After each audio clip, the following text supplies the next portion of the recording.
نحمده ونصلي على رسوله الكريم أما بعد فأعوذ بالله من الشيطان الرجيم بسم الله الرحمن الرحيم ربي يسر ولا تعسر وتمم بالخير وبك نستعين السلام علیکم ورحمۃ اللہ وبرکاتہ۔ تو آئیے دیکھتے ہیں کہ آج اللہ سبحانہ وتعالیٰ ہمیں قرآن پاک کے ذریعے کیا پیغام دے رہا ہے۔ سورہ محمد صلی اللہ علیہ وآلہ وسلم کی آیت 13 to 14 میں نبی اکرم صلی اللہ علیہ وآلہ وسلم کی دلجوئی کی جا رہی ہے۔ اور کتنی بستیاں ہیں جو طاقت میں تمہاری اس بستی سے زیادہ مضبوط تھی جس نے اے پیغمبر تمہیں نکالا ہے، ان سب کو ہم نے ہلاک کر دیا اور ان کا کوئی مددگار نہ ہوا۔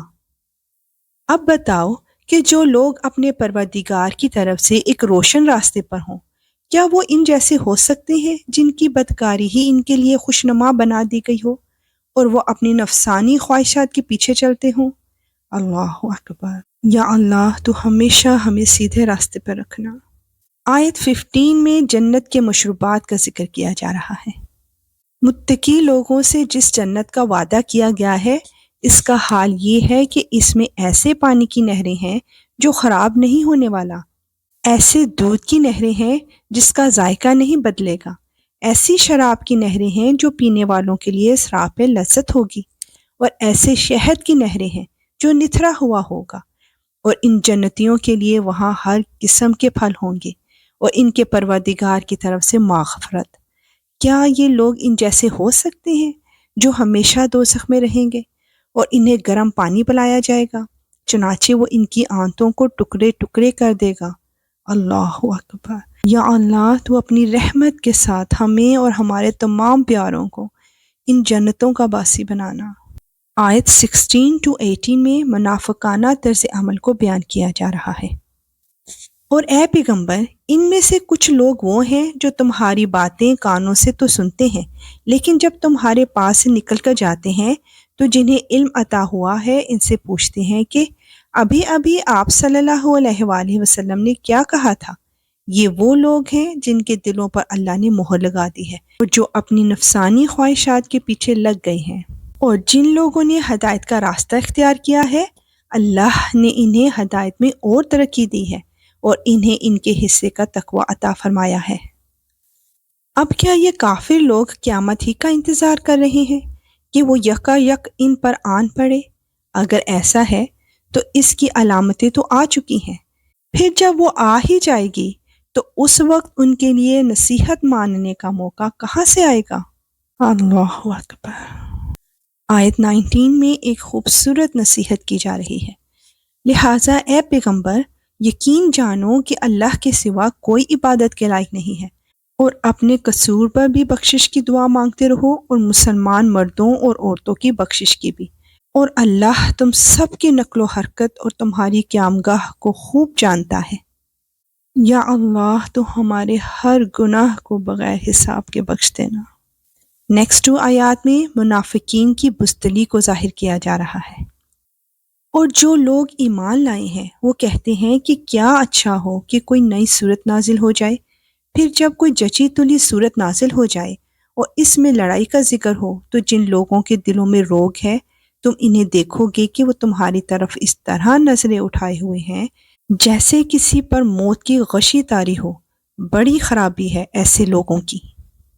یہ فرما برداری کا اظہار اور اچھی اچھی باتیں کرتے ہیں، لیکن جب جہاد کا حکم پکا ہو جائے اس وقت اگر یہ اللہ کے ساتھ سچے نکلیں تو ان کے حق میں اچھا ہو۔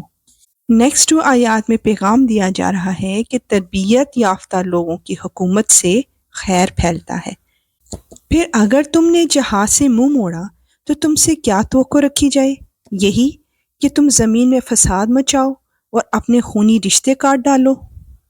یہ وہ لوگ ہیں جن کو اللہ نے اپنی رحمت سے دور کر دیا ہے، چنانچہ انہیں بہرا بنا دیا ہے اور ان کی آنکھیں اندھی کر دی ہیں۔ اللہ اکبر۔ آیت 24 میں منافقت کا علاج بتایا جا رہا ہے۔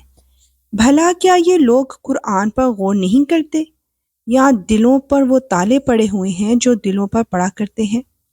بے شک قرآن پر تدبر انسان کو منافقت سے محفوظ رکھتا ہے۔ 25 to 26 میں ہم جانیں گے کہ انسان منافق کیسے بنتا ہے۔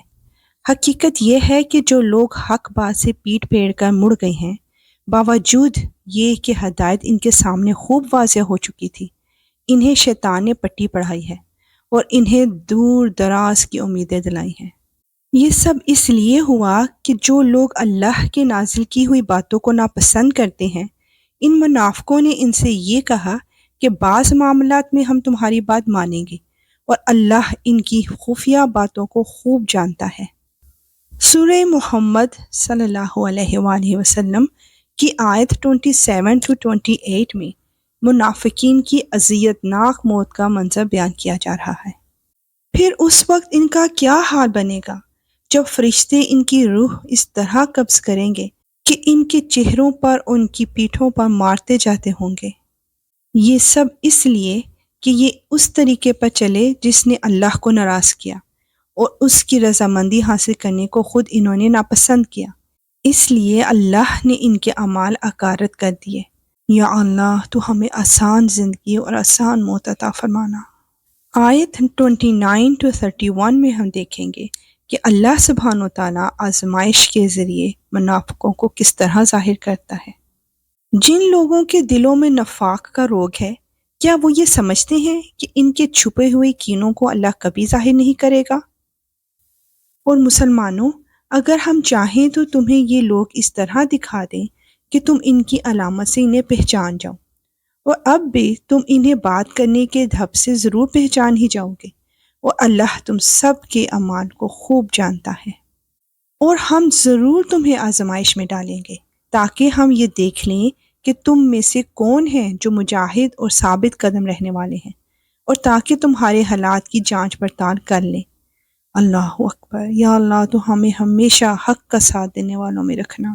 آیت 32 to 34 میں جانیں گے کہ گستاخان رسول کی نیکیوں کا کیا بنے گا۔ یقین رکھو کہ جن لوگوں نے کفر اپنا لیا ہے اور دوسروں کو اللہ کے راستے سے روکا ہے اور پیغمبر سے دشمنی ٹھانی ہے، باوجود یہ کہ ان کے سامنے ہدایت واضح ہو کر آ گئی تھی، وہ اللہ کو ہرگز کوئی نقصان نہیں پہنچا سکتے، اور عنقریب اللہ ان کا سارا کیا دھرا غارت کر دے گا۔ اے ایمان والو، اللہ کی اطاعت کرو اور رسول کی اطاعت کرو اور اپنے اعمال کو برباد نہ کرو۔ جن لوگوں نے کفر اپنا لیا ہے اور دوسروں کو اللہ کی راستے سے روکا ہے، پھر کفر ہی کی حالت میں مر گئے ہیں، اللہ کبھی ان کو نہیں بخشے گا۔ اللہ اکبر۔ آیت 35 میں ہم جانیں گے کہ اللہ سبحانہ و تعالیٰ نے کس بات پر فرمایا کہ ہمت نہ ہارو، ڈٹ جاؤ۔ لہٰذا اے مسلمانوں، تم کمزور پڑھ کر صلح کی دعوت نہ دو، تم ہی سربلند رہو گے۔ اللہ تمہارے ساتھ ہے اور وہ تمہارے اعمال کو ہرگز برباد نہیں کرے گا انشاءاللہ۔ نیکسٹ آیات میں دنیاوی زندگی کے متعلق ایک خوبصورت نصیحت کی جا رہی ہے۔ یہ دنیاوی زندگی تو بس کھیل تماشا ہے، اور اگر تم ایمان لاؤ اور تقوی اختیار کرو تو اللہ تمہارے اجر تمہیں دے گا اور تمہارے مال تم سے نہیں مانگے گا۔ اگر وہ تم سے تمہارے مال طلب کرے اور تم سے سب کچھ سمیٹ لے تو تم بخل سے کام لوگے، اور وہ تمہارے دل کی ناراضیوں کو ظاہر کر دے گا۔ اللہ اکبر۔ آیت 38 میں ہم جانیں گے کہ اگر دین کے لیے قربانی نہ دی جائے تو کیا ہوگا۔